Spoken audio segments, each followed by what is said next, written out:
സുന്നികളെ ഒരുപാട് വേദനിപ്പിച്ചു ഈ ഭാഗം. സമീപ സമയത്ത് മരണപ്പെട്ടുപോയ ശൈഖുന കുണ്ടൂർ ഉസ്താദ്, ആ ഉസ്താദിന്റെ കണ്ണുനീരൊക്കെ കാണേണ്ട കാഴ്ചയായിരുന്നു. തന്റെ മകൻ കുഞ്ഞുവിനെ റമളാൻ 27 രാവിലെ കുത്തിയങ്ങ് കൊല്ലുകയാണ്. ആ കുത്തിക്കൊന്ന ഘാതകന് കുഞ്ഞാലിക്കുട്ടിയും കൂട്ടരും ചെന്നിട്ട് മാലിട്ട് കൊടുക്കുകയാണ്. ഇത് കണ്ട് കുണ്ടൂർ നോക്കുകയാണേ. കുണ്ടൂര് കരയൂല, അതിന്റെ ഈമാന ജാതിയാണ്. ഞാനൊന്ന് ഓർക്കുകയാണ്, കുഞ്ഞുവിന്റെ മയ്യത്ത് കാണാൻ ചെന്നപ്പോ ഞാൻ കരഞ്ഞുപോയി. കുണ്ടൂരിന്റെ തോള് തട്ടി വരാ, കരിയല് മനെ കരിയല്ലി, അത് മയ്യത്തിന് ബുദ്ധിമുട്ടാട്ടോ, കരിയത് സെബറ് വേണോട്ടോ. മരിച്ച കുട്ടിന്റെ ബാപ്പയാണ് കരഞ്ഞ് നമ്മളോട് സംഭവം പറഞ്ഞിരുന്നു. ആ ഉസ്താദിന്റെ കുഞ്ഞുവിന്റെ കേസ് അങ്ങ് വിട്ടുപോയി. വക്കീല് പറഞ്ഞു, ഉസ്താദെ വിഷമിക്കണ്ട, അപ്പീൽ പോകാമെന്ന് പറഞ്ഞു. കുണ്ടൂര് പറഞ്ഞു, ഞാൻ പഠിച്ചവല്ല അപ്പീൽ കൊടുത്തു. അലൈസല്ലാഹു ബി അഹ്കമിൽ ഹാക്കിമീൻ, അഹ്കമുൽ ഹാക്കിമ റബ്ബിലേക്ക് ഞാൻ അപ്പീൽ കൊടുത്തിട്ട് നിങ്ങൾ അപ്പീൽ വേണ്ട എന്ന് പറഞ്ഞാൽ കുണ്ടൂർ ഉസ്താദ് ഇപ്പൊ മരണപ്പെട്ടു പോയി. കുണ്ടൂർ പറഞ്ഞ കുത്തിയങ്ങ് കൊല്ലുകയാണ്. കടങ്ങത്ത് മുഹമ്മദ് കുട്ടിക്കനെ അടിച്ചങ്ങ് കൊല്ലുകയാണ്. എന്തിനു വലിയ ക്രിമിനൽ കേസല്ല, അവർ വ്യഭിചരിച്ചിട്ടില്ല. കള്ളു കുടിച്ച് 40 കൊടുക്കേണ്ട ഹദ്ദല്ല എടുത്തത്. സുന്നിയായി എന്ന കാരണത്താൽ ലീഗിന്റെ ആളായില്ല, മുഹിബായില്ല എന്നുള്ള കാരണത്താലെ അടിച്ചങ്ങ് കൊല്ലുകയാണ്. ഗൂഡലൂർ അബ്ദുക്കനാഥ BP പറഞ്ഞില്ലേ, ഒരൊറ്റ കുത്ത് കൊടല് 3 മടക്കങ്ങ് മുറിഞ്ഞു.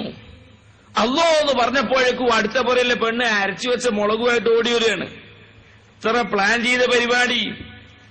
അബ്ദുവിനെ കുത്തുമ്പോ ആ മുറിവിൽ തേക്കാനുള്ള മുളക് നീ അരച്ച് റെഡിയാക്കി വെക്കണമെന്ന് പെണ്ണ് പറഞ്ഞു. ചക്കിക്കൊത്ത ചങ്കരൻ ചക്കക്കൊത്ത ചപ്പാത്തി എന്ന് പറഞ്ഞൊരു പാട്ട് കിട്ടണേ, അഭിച്ചാത്തി എന്ന് പറഞ്ഞു. ഇതേ നിലയില് അബ്ദുക്കനൂർ ഒറ്റ കുത്ത് കൊടല് 3 മടക്കങ്ങ് മുറിഞ്ഞു.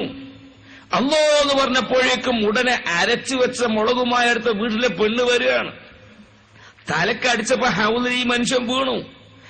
ആ മനുഷ്യന്റെ പുറത്ത് കമിഴ്ന്ന് കിടക്കുന്ന മനുഷ്യനെ പുറത്ത് ചവിട്ടി അവിടെ പിടിക്കുകയാണ് ഹൗലിൽ. ശ്വാസം മുട്ടി മരിക്കുകയാണ് ഈ മനുഷ്യൻ. അന്നത്തെ പള്ളിയിലെ ഹൗലിലെ വെള്ളം ചെമ്പരത്തിപ്പൂവിന്റെ കളറാണ്. അബ്ദുക്ക ചെയ്ത തെറ്റെന്ത്? അമ്പലക്കണ്ടി അബ്ദുൽ ഖാദർ എന്ന മദ്രസാധ്യാപകനെ പാവപ്പെട്ട മുസ്ലിയാരെ തലയിലേക്ക് 6mm കമ്പി അടിച്ചു കയറ്റി. എന്തിനാ മനുഷ്യന്മാരെന്റെ തലയെ കമ്പി കയറ്റി വെച്ചപ്പോ ഞങ്ങളെ കൊടി കെട്ടാനടാ നായിന്റെ മോനേന്നാ പറഞ്ഞത്. കാരണം അവരെ ദിക്ർ അതാണ്. ഇബിൽ ഗൽബേ എന്നുള്ള ദിക്ർ അല്ലാതെ ലീഗർക്ക് അറിഞ്ഞോണ്ട് എനിക്കൊരു കത്ത് കിട്ടിയിട്ടുണ്ട്, ഒരു ഇല്ലണ്ട്. അത് തുടങ്ങണേടാ നായിന്റെ മോനെ ഗീലത്തെ എന്നും പറഞ്ഞിട്ടാണ്. 17 സ്ഥലത്ത് നായിന്റെ മോനെ എന്നുണ്ടായില്ല. നിന്റെ വലിയ നേതാവുണ്ടല്ലോ AP, അവനെ തട്ടാൻ ഞങ്ങൾ തീരുമാനമെടുത്തണം നായിന്റെ മോനെ എന്നും പറഞ്ഞിട്ട് അവസാനം എനിക്കൊരു താക്കീതാണ്. ഇനി ലീഗിനോ ശിഹാബിനോ എതിരെ നീ പ്രസംഗിച്ചാൽ നിന്റെ കുടുംബത്തിലെ ഒരെണ്ണത്തിലെയും വെറുതെ വിടല നായിന്റെ മോന്റെ മോനെ. അവിടെ വല്യാപ്പന പറഞ്ഞു. ഈ സംസ്കാരമേ ആ വർഗത്തിലുള്ളൂ.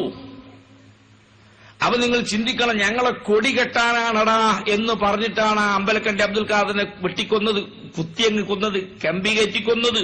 എന്തിന്റെ പേരിൽ? ആ രാഷ്ട്രീയത്തിന്റെ ആളായില്ല എന്നതിന്റെ പേരിൽ. ഇതിനൊക്കെ കൂട്ടുനിൽക്കുന്നു. എന്നാൽ മറുഭാഗത്ത് പണ്ഡിതന്മാരില്ലേ, കാനൂ ലാ യതനാഹൗന അൻ മുൻകരിൻ ഫഅലൂഹു, അന്നത്തെ തമ്മാടികളെ ചെയ്ത തെറ്റായ കാര്യത്തെ നിരോധിക്കാൻ ആ പണ്ഡിതന്മാർ തയ്യാറാവാത്തത് കൊണ്ട് ലുഇനല്ലദീന കഫറൂ മിൻ ബനീ ഇസ്രാഈല അലാ ലിസാനി ദാവൂദ വ ഈസ ഇബ്നു മറിയം, ഈസാ നബിയുടെയും ദാവൂദ് നബിയുടെ ശാപത്തിന് ഇരയായെന്ന് ഖുർആൻ പറഞ്ഞില്ലേ.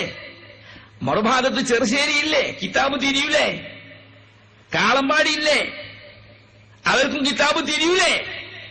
കൊല്ലരുത് മക്കളെ എന്നൊരു വാക്കെങ്കിലും പറയാൻ മറുഭാഗത്തിന് നാക്ക് പൊങ്ങിയില്ലെങ്കിൽ അതെന്ത് സുന്നി?